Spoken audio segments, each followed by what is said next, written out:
боях от Грозного до Петра I в Боярскую думу входили по 2 представителя от рода кабардинских князей черкасских. При Иване IV это были Михаил Темрюкович и Семен Ардасович. При Федоре Ивановиче и Борисе Годунове Борис Камбулатович и Василий Карданукович. При Алексее Михайловиче это Яков Кудинетович и Григорий Санчелевич, а при Петре I Михаил Алилукович и Михаил Яковлевич. С 1613 по 713 год мы видим вот в верхних позициях князей черкасских. Ну, сначала это был Яков Кудинетович Черкасский, а затем стал его сын, вот, собственно, который его наследовал все эти громадные вотчины, Михаил Яковлевич Черкасский. Сын Урускана Якова Кудинетовича, Михаил Яковлевич Черкасский, в 1680 году был назначен стольником к малолетнему царевичу Петру Алексеевичу. Он стал одним из близких людей молодого царя. Несколько лет Михаил Яковлевич был на воеводстве в Новгороде. Он внес весомый вклад в укрепление северо-западных границ России, за что царь Петр I пожаловал ему боярский чин. В 90-е годы при отъезде царствующего дома из Москвы Михаилу Яковлевичу Черкасскому доверялся присмотр за государственными делами страны. А в 1697 году он был назначен воеводой в Тобольск, столицу Сибири, второй государевой казны.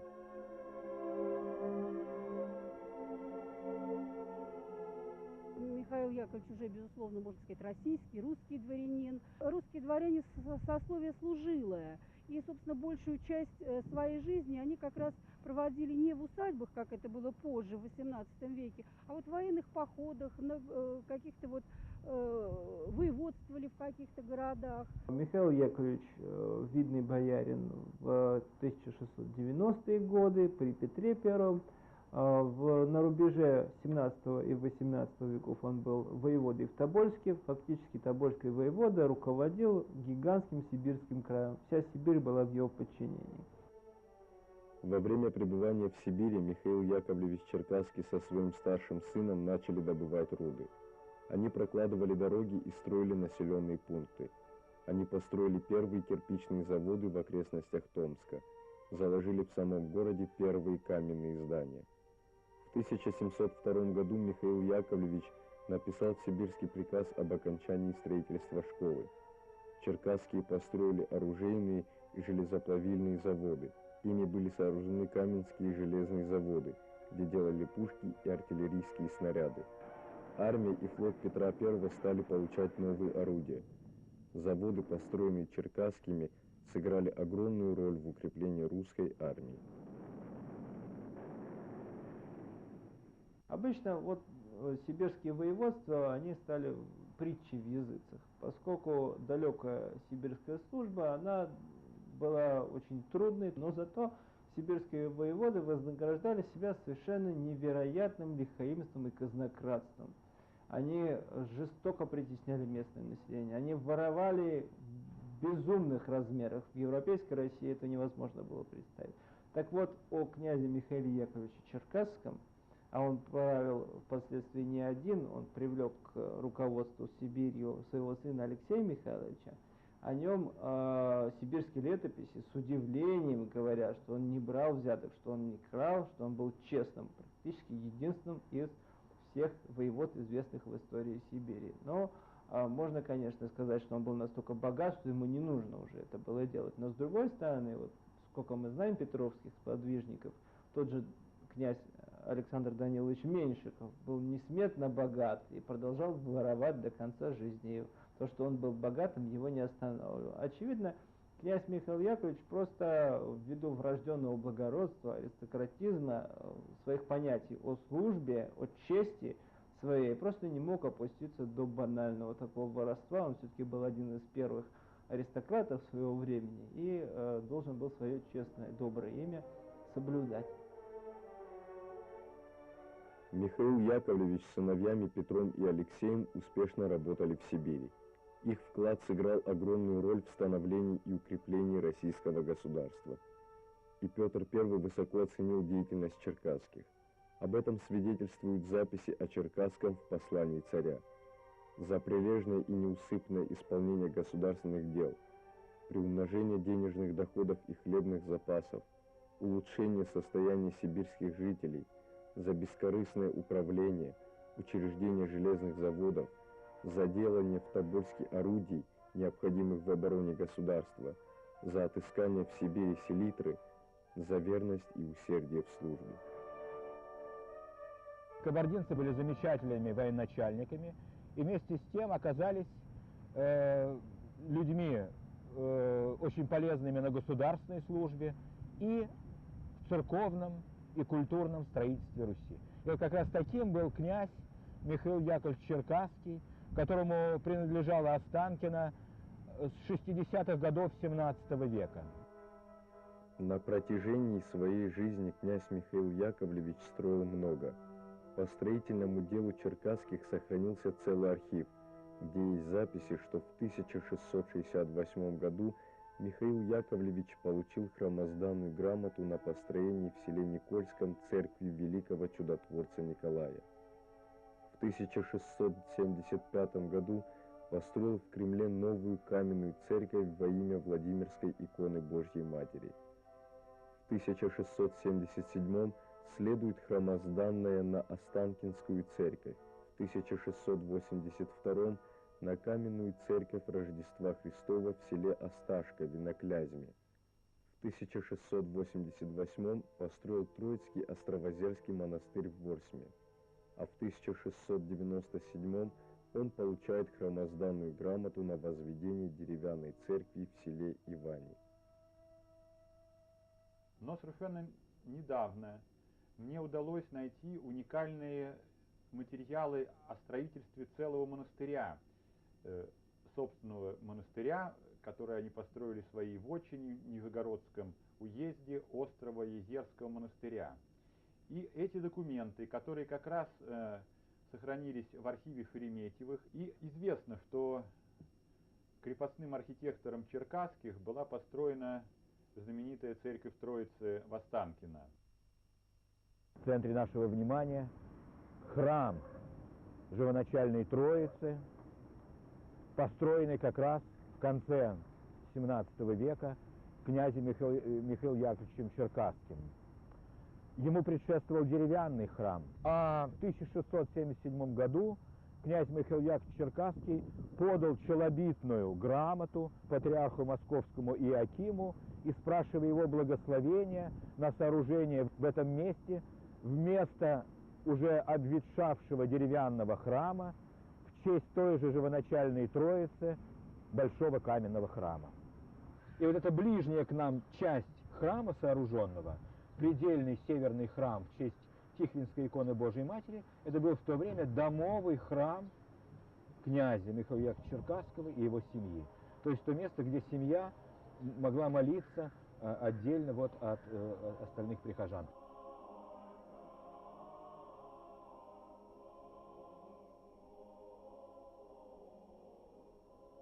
Эти памятники рассказывают нам о целой семье, о семье князей Черкасских.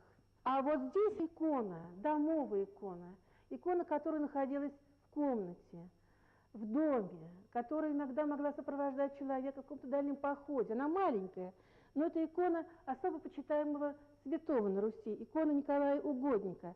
И принадлежала она, была она сделана по заказу уже сына Якова Кудинетовича Михаила Яковлевича Черкасского.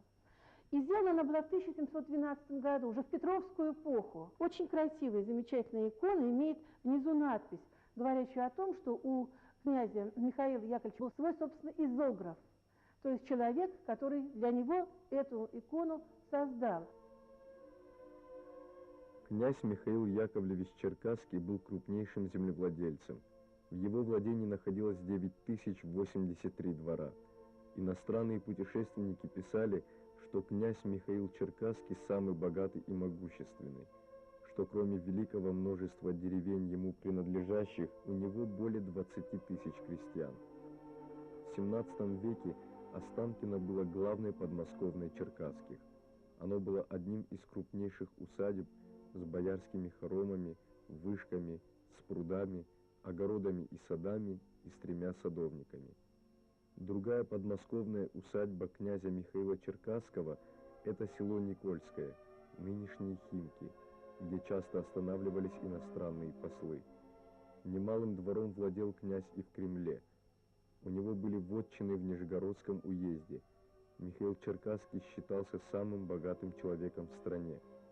Князь Михаил Яковлевич Черкасский не только принимал в своих подмосковных резиденциях иностранных послов, но и пользовался услугами иностранцев. Они занимались в вотчинах Черкасского строительством, садоводством, а доктора врачевали у него дома. Будучи крупнейшими землевладельцами, черкасские, как и другие вотчинники, старались организовать в своих селах различное производство. Ну, во-первых, конечно, сельскохозяйственное производство, которое делалось не только для внутреннего потребления и для, собственно, обеспечения боярского двора в Москве, но и на продажу. И это было очень важно для становления российской экономики. И здесь это, конечно, роль крупнейших бояр, но не только черкасских, но их и в первую очередь необходимо отметить. После возвращения из Сибири 28 июня 1712 года умер князь Михаил Яковлевич Черкасский. Похоронен в родовой усыпальнице в Новоспасском монастыре.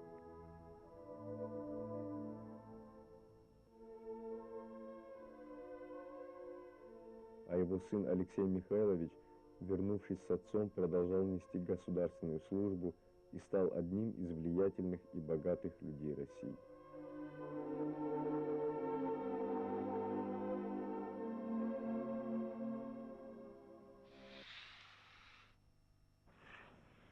После Якова Кудинетовича Кремлевский его двор по наследству перешел к Михаилу Яковлевичу Черкасскому. Позже двором владел сын его, сенатор, тайный советник и великий канцлер Алексей Михайлович Черкасский.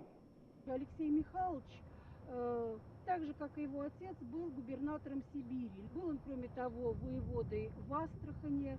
Когда начал строиться Петербург, он был начальником строительной канцелярии, то есть принимал участие, во-первых, в высушении петербургских болот, ну и, разумеется, следил за качеством возводимых построек в Петербурге.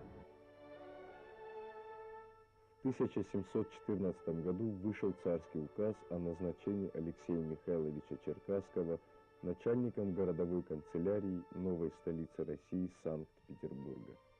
А в 1715 году его назначают и обер-комиссаром Петербурга.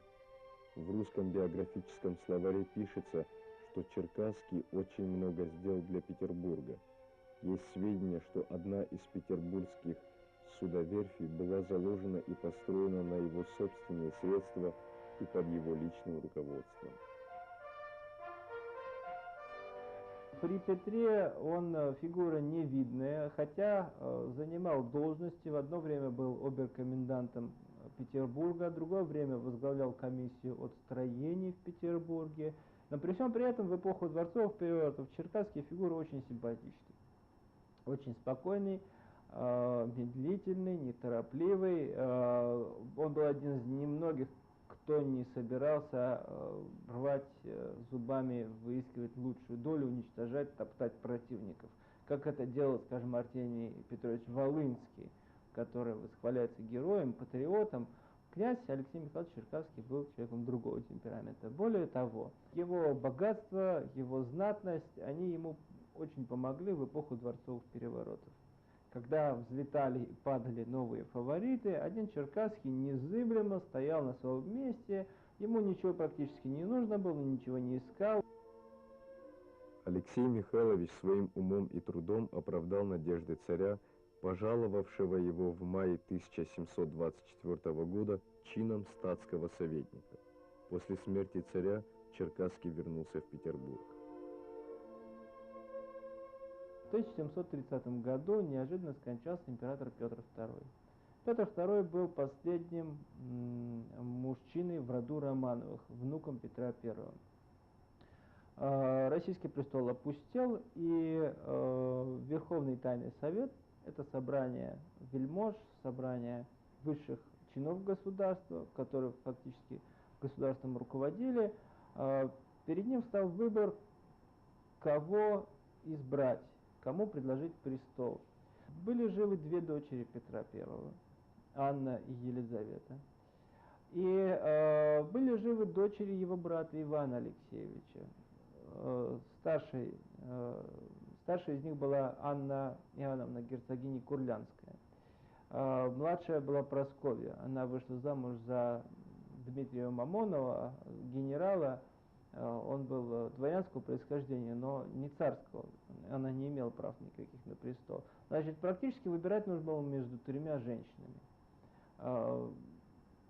Дочерей Петра I отвергли сразу, претило их низкое происхождение, их мать Екатерина I была прачкой когда-то, и предложили престол герцогине Анне Курлянской. Здесь верховники все согласились, но при этом родился проект. Его руководителем, его создателем был князь Дмитрий Михайлович Голицын.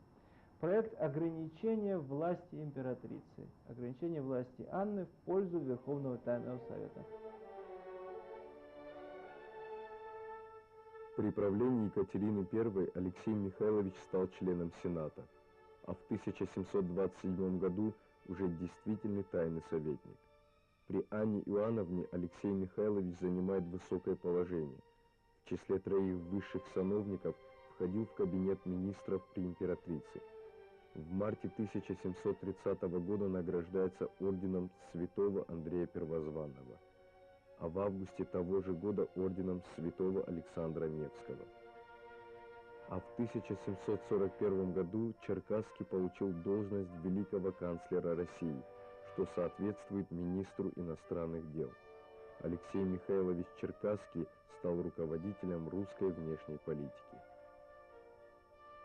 И вот во время вот этих хитросплетений, попытки верховников навязать свой проект Анне Иоанновне, попытки Анны Иоанновны избавиться от этого проекта, попытки дворянских конституционалистов пропихнуть свой проект, Черкасский играл очень большую роль и очень своеобразную. Дело в том, что автором дворянского проекта был выдающийся российский историк Василий Никитич Татищев. Он был человек, не обладавший достаточными связями, чтобы этот проект пропихивать. И тогда он избрал Черкасского лидером этого движения. Он рассчитывал, что Черкасский будет их проталкивать и благодаря своим связям, своему влиянию добьется успеха. Вот. Сам Черкасский на это согласился. Он, очевидно, был не чужд интересам Отечества, понимал пагубность самодержавия, и поэтому Черкасский взялся пропихивать этот проект. Но по своим родственным связям он был близким родичем Анне Иоанновне. Его жена непосредственно принадлежала к той партии, которая, наоборот, противодействовала всем конституционным проектам, партия сторонников самодержавия. И он попал в такое очень двойственное положение, и в конце концов его перетянули туда, в лагерь сторонников восстановления самодержавия, и, может быть, не раз он еще вспомнил об этой возможности упущенной и посожалел, что все-таки не навязали тогда Анне Иоанновне вот этих кондиций. Умный, расчетливый политик и дипломат Алексей Черкасский, несмотря на все интриги при дворе, сумел оставаться одним из первых лиц России при 3 государях – Петре I, Анне Иоанновне и Елизавете Петровне. В должности великого канцлера Алексей Михайлович Черкасский оставался и при дочери Петра I, императрице Елизавете Петровне. Во время правления Елизаветы Петровны посол Франции в России Шитарди давал совет своему преемнику держаться Черкасского, который безукоризненно честный и разумный. В очередной раз сменилось правление, произошел переворот Елизаветы Петровны, и Черкасский, будучи канцлером, стал очень активно участвовать в государственной политике. По воспоминаниям современников, Петр I иногда высказывал недовольство по поводу медлительности Алексея Михайловича, но в то же время в архивах есть записи, где говорится, что царь ценил его за заслуги и и относился настолько хорошо, что Петр I мог запросто заезжать к Алексею Михайловичу Черкасскому обедать. Алексей Михайлович пользовался и доверием императриц. Об этом говорит то, что в июле 1730 года в усадьбе Черкасского побывала Анна Иоанновна. По этому случаю в Санкт-Петербургских ведомостях опубликовано: 2 дня сего месяца перед полуднем изволило ее императорское величество с высокою своею свитою в Останкине у князя Алексея Михайловича обедать. А в 1742 году князь Черкасский 4 раза принимал в своей Останкинской усадьбе Елизавету Петровну. Вы сейчас находитесь на территории усадьбы, одной из старейших на территории современной Москвы. Когда-то это была загородная зона. Здесь располагалась пригородная усадьба Осташков. Владельцами этой усадьбы делаются князья Черкасские с 1620 года. А наименование меняется из поместного в вотчинное, то есть с правом передачи по наследству. До XVIII века это владение князей Черкасских. Мы находимся в Останкине, место, которое хорошо известно современным нам людям, благодаря телевизионному центру, который здесь находится, большой телевизионной башне. Но когда-то в древности, а именно древность нас сейчас с вами прежде всего интересует, это было загородное поместье, которое в XVII веке принадлежало князьям черкасским, выходцам из Кабарды. Это редкое изображение Якова Кудинетовича Черкасского, представителя этой династии XVII века. А рядом уже портрет, смотрите, Алексея Михайловича Черкасского, который одет по моде Петровской эпохи. Князь занимает высокий государственный пост. Вы можете видеть, через его плечо перекинута голубая муаровая шелковая лента. Это символ высшей государственной награды России. Его присваивали только самым значительным особам, которые состоят в родстве с коронованными представителями династии. И смотрите, через плечо князя переброшена горностаевая мантия. Это говорит о том, что он стоит в родстве с царствующим домом. Это горностай мех царский, украшали только императорские и царские мантии. Очень дорогой мех. Вот князь Алексей Михайлович Черкасский занимал высокие государственные посты. При императрице очень грозной, суровой Анне Ивановне, племяннице Петра I, и при Елизавете Петровне. Он был канцлер или министр иностранных дел. По воспоминаниям современников, князь Алексей Михайлович Черкасский одевался всегда пышно, как на бал. Одежды его были тяжелы от золота и серебра. Его драгоценные экипажи были выписаны из Франции. Стол его великолепен. Услуга многочисленна, и житье его было таково, что не однажды случалось, что нечаянно приехавшую к нему императрицу с немалым числом придворных он мог угощать. В 1741 году он вышел в отставку, уехал в свое любимое Останкино и в 1742 году здесь почил. Великий канцлер, верный сын России, князь Алексей Михайлович Черкасский, умер в ноябре 1742 года и похоронен в Новоспасском монастыре. О кончине Алексея Черкасского английский посол Вейч писал в Лондон. Царица утратила в нем министра, к которому относилась с полным доверием, а мы – доброго друга, стремившегося к союзу России с Англией. У князя Алексея Михайловича от первого брака с Нарышкиной был сын Петр, умерший в детстве. От второго брака с княжной Марией Трубецкой, внучки кабардинского князя Григория Сунчалеевича Черкасского, были 2 девочки и мальчик. Одна девочка и мальчик умерли во младенчестве. Осталась дочь Варвара, та самая богатая и смелая княжна, которую сам Петр Великий учил стрелять из карабина.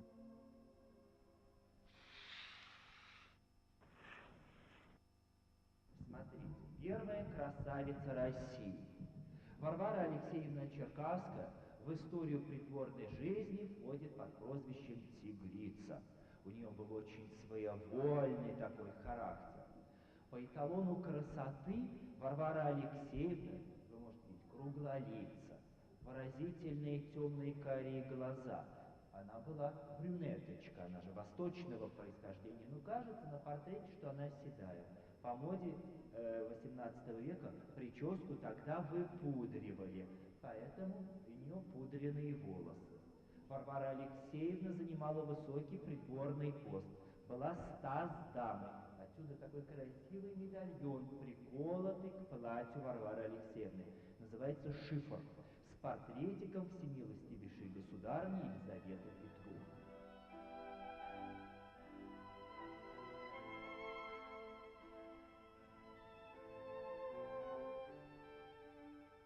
Правнучка Урускана, Якова Кудинетовича, Варвара Алексеевна была самой богатой невестой России. Много женихов просили руки княжны Черкасской. Среди них были граф Левенвальде, писатель и дипломат князь Антиох Кантемир. Но гордая Варвара Алексеевна отвергла многих.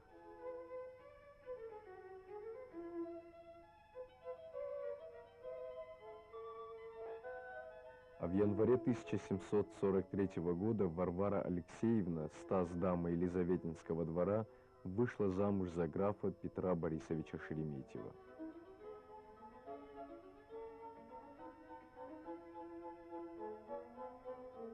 Вот Петр Борисович Шереметьев, устроитель знаменитой усадьбы в Гусковом, подкараулил богатую невесту и объединил в своих владениях 250 тысяч крепостных душ. Вроде бы коммерческий сделка этот брак, тем не менее, оказался очень счастливым. Супруги очень уважительно относились друг к другу, 6 человек детей, но из-за высокой детской смертности выживают только 2. Граф Петр Борисович получил не только любимую невесту Варвару Черкасскую, но и великое приданое, после чего его капитал утроился. В качестве приданого к Шереметьевым перешли все богатства Алексея Михайловича Черкасского. Его земли и 1000 крепостных, 24 вотчины, боярские хоромы в Кремле, в том числе и Останкинская усадьба. К тому же он получил театр, музыкантов, отменный хор Черкасского и свободу действий. Граф Петр Борисович Шереметьев наследовал все вот его знаменитые села, в том числе вот эти самые подмосковные имения, Останкино, Марьина роща, и вот, собственно, вот эта, так сказать, часть Москвы, она тесно связана вот с этой вот историей боярского землевладения, сначала черкасских, потом уже Шереметьевых. Если тут глубже копнуть в историю, для меня это было тоже очень интересно. Село Иваново, теперь ныне город, областной центр Российской Федерации, тоже досталось к Шереметьевым от князей черкасских. В 1738 и 42 при описании площади и размеров дворов в Кремле и Китай-городе выяснилось, что двор князя Алексея Михайловича Черкасского на Белой земле составляет 2115 квадратных саженей. Он был разобран в 1776 году в связи с постройкой нового Баженовского дворца.